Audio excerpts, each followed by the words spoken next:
Davlatimiz Prezidenti tomonidan 2025-yil 23-oktyabrda qabul qilingan 190-sonli farmonlar asosida Kosonsoy 1-son Politexnik Kosonsoy texnikumi maqomi berildi. Bilasizmi, bugungi kunda muhtaram Prezidentimizning farmonlari, qarorlari ijroda. Jumladan 2025-yil oktyabr oyida qabul qilingan 190-qarorlar barcha respublikamizdagi ta'lim muassasalari, kasb ta'lim muassasalari texnikum maqomiga o'tishdi.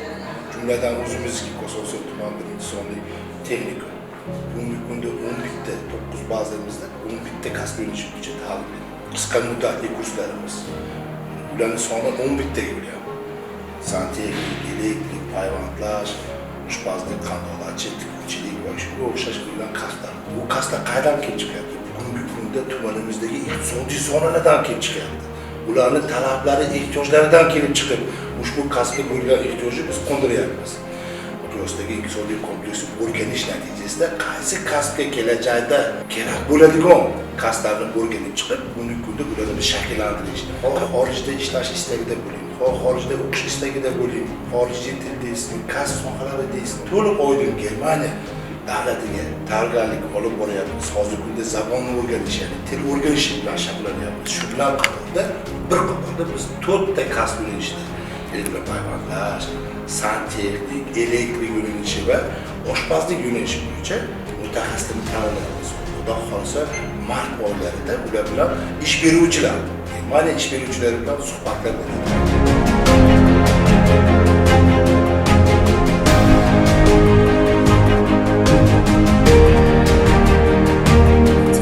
By our government decision, our educational institution was renovated and renamed Kasansai Vocational College, and every computer rooms were equipped with a specific modern technologies. And what's more, that there are a lot of advanced rooms and classrooms, laboratories, even the libraries for all specific subjects. And what's more, in our college just contained the 11 spaces for every student who graduated 9th grade, as they can study.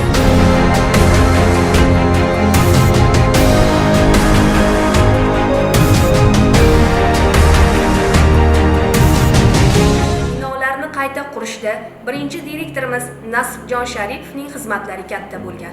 Nasibjon Sharipov 1992-yilda direktorlik lavozimida ishlab 19 yil faoliyat ko'rsatgan. O'quv yurtida dastlab qurilish kasblari o'qitildi. Bularga ko'ra g'isht teruvchi, suvoqchi, bo'yoqchi, naqqoshlik, duradgorlik, qurilishda buxgalteriya hisobi mutaxassislari o'rin oldi. История нашего колледжа. Наше учебное заведение было основано в 1973 году под названием ГСПТУ 125.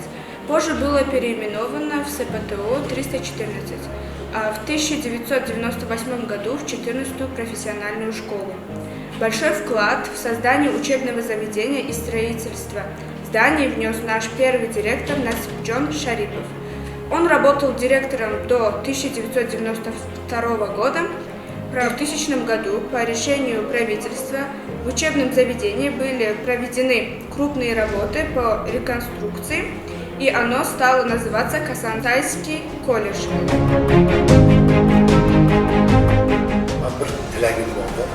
Tilagim shunday iboratki, hurmatli yoshlar, ishsiz band bo'lmagan fuqarolar, agarda siz o'qish istagida bo'lsangiz yoki xorijiy mamlakatlarda ishlash istagida, shu jumladan o'zimizni ish beruvchilar yirik korxonalarda ishlash istagida bo'lsangiz, Kosonsoy tuman Politexnikumiga kelishingiz mumkin. Va bu yerda siz barcha yo'nalishlarda ta'lim olishga bemalol shart-sharoitlarni ko'rishingiz mumkin. Hammangizni da'vat qilib qolaman. Kosonsoy tuman 1-sonli texnikumimizga kelib ta'lim olishingizga marhamat.